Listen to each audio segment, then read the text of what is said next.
guys, welcome back. Today I'm here with a book review and discussion as well as a giveaway that is being hosted by the publisher of the book. So definitely stay tuned for more information on that. I am part of the BookTube tour for this new YA fantasy novel that has just come out recently. I will leave links to all of the other channels that are participating in the video description down below if you guys want to go and check them out. To talk about this book, I also wanted to do a little bit of a discussion regarding some of the content of the book. This book was not perfect. There was a lot that I liked about it. There were also some issues that came up in conjunction with it that I think make for really interesting fodder for a discussion video. And one of the things that I gotta say I really appreciate about this publisher is that they have been so open to this sort of conversation around some of these truly important issues, especially surrounding the way that relationships are depicted in YA novels. Go ahead and get into this book. I'm going to talk about what it is, things I really loved about it, things I had more mixed feelings on, and then at the end of the video I will give you information on the giveaway and how you guys can enter to win an Amazon gift card or a free ebook download of any of the books through this publisher. So the book we are talking about today is Neliem by Clare di Liscia. This is, as I said, a YA fantasy novel through a smaller indie press. It is also a debut. There is a lot that I found to be really interesting about this book. It's about a young woman who is from a sort of social underclass of people. Her people have been oppressed for a long time. She's this really fierce young woman who really has the thing for weapons and perhaps has a bit of magic and is really fiercely loyal to her friends and family. The people who are the oppressors of her people have this ceremony every year where young men who come of age who are ready to get married can select a bride from whoever they want to, basically, because they have that kind of privilege. And so she is selected by a young man who is part of this race of her oppressors, and she doesn't know why. And things kind of go from there. This is a fantasy. It also has some kind of thriller elements to it, I would say.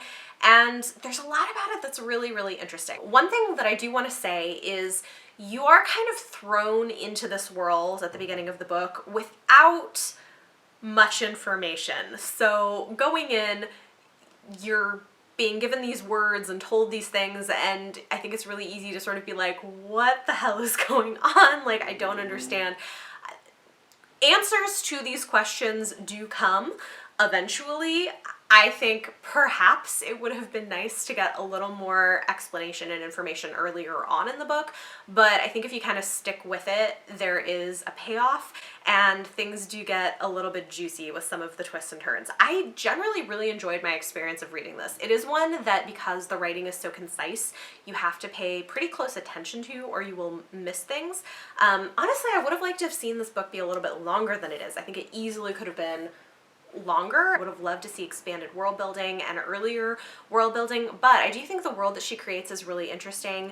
I think that the characters that she creates in here are really interesting. They're complex characters. You know me, I like complex Slytherin sort of characters, and you do get that, and you get drama in the relationships, and there is a bit of a love triangle that develops in an unexpected way that I appreciated. I was very here for that once things started to unfold later in the book.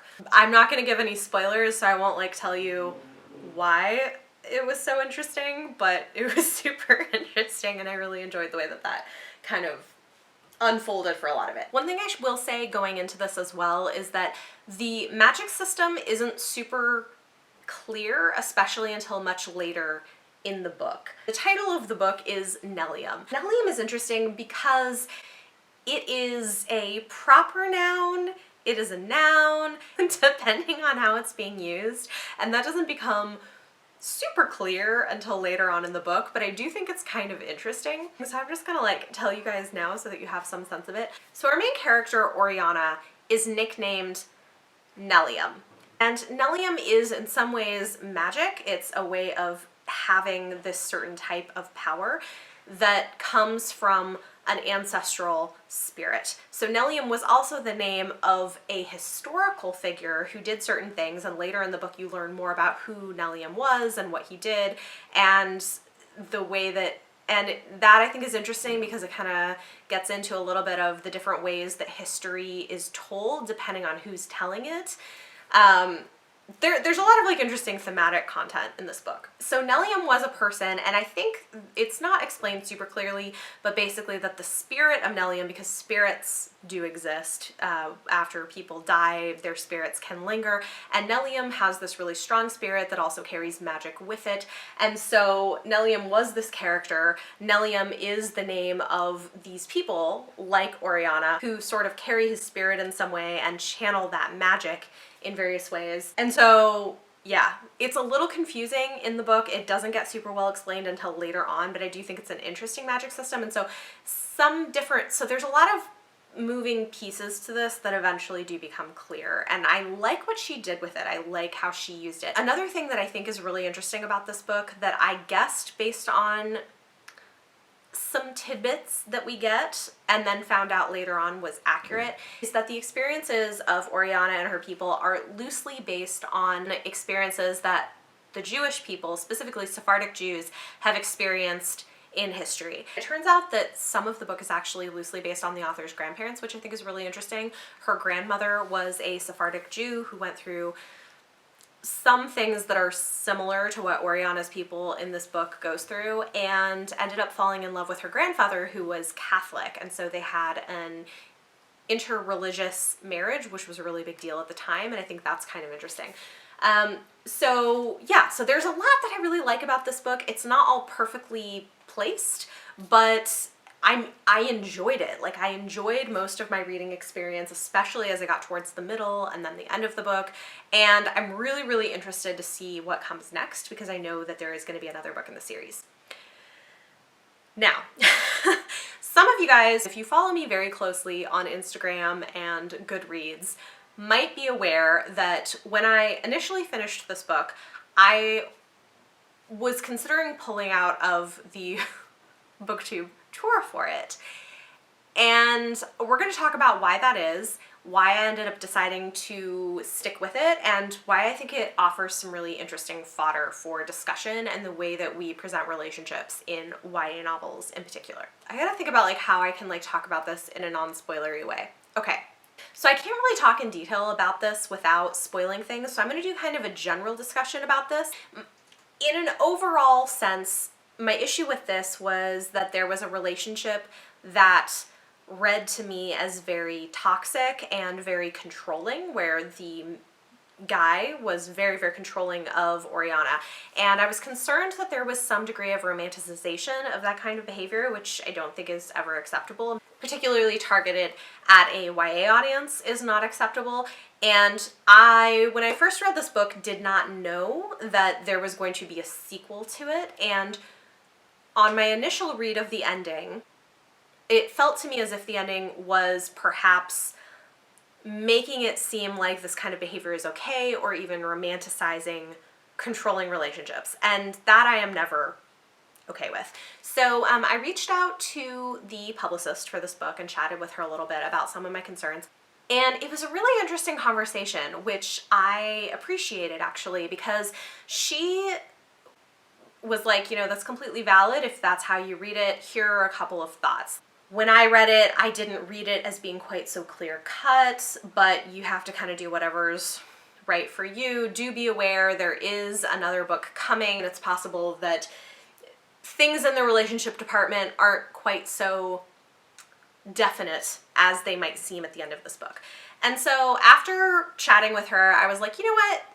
That's interesting. Let me go back and reread the last few chapters of the book, because maybe there's something here that I'm not seeing.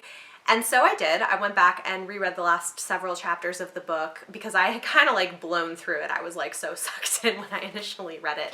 And on a reread, I have to say that like definitely even within the second to final chapter in the book, Oriana is still very unclear on her feelings about these relationships.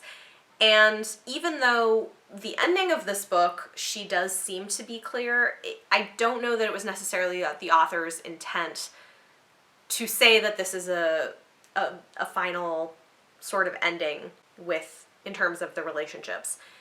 I'm sorry if I'm being really vague, it's because I don't want to like spoil things, but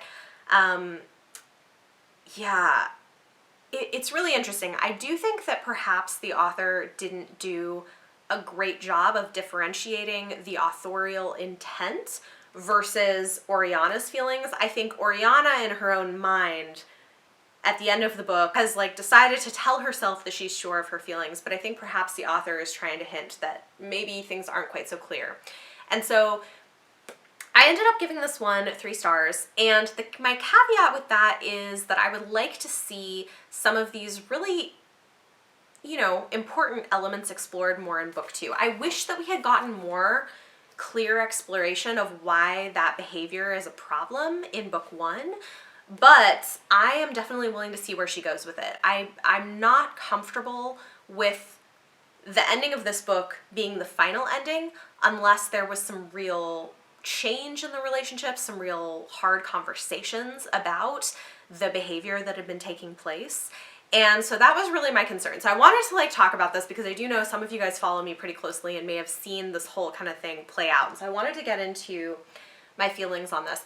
After this discussion, I was like, you know what? And they said, like, as long as you're feeling you're like comfortable with like 3 stars or above, we would love to have you on the tour, which I like, guys, I like so appreciate. I don't feel like most people are like that. But I think these are really important issues to talk about. And I do think that for a debut novel, there's a lot that I liked here, and I think she's playing with some really interesting concepts. I think the characters and the world are really juicy and interesting. And my main concern is that for a YA book, that we make it really clear where behavior is and isn't appropriate. I am absolutely fine with having unhealthy relationships depicted on the page, and in a lot of ways I actually think that's a good thing. And we see Oriana's emotional development through this book, and we see that there are reasons and things that have happened in the past that are influencing the way that she feels about these relationships. And so I think if some of this stuff is more explicitly explored in future books, I actually think it's pretty valuable for teen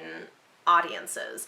I know for myself, my own experience of being a teenager and first forays into romance were really emotional and dramatic and complicated and sometimes really unhealthy, and guilt could play a role in some of that, much like it does in this book.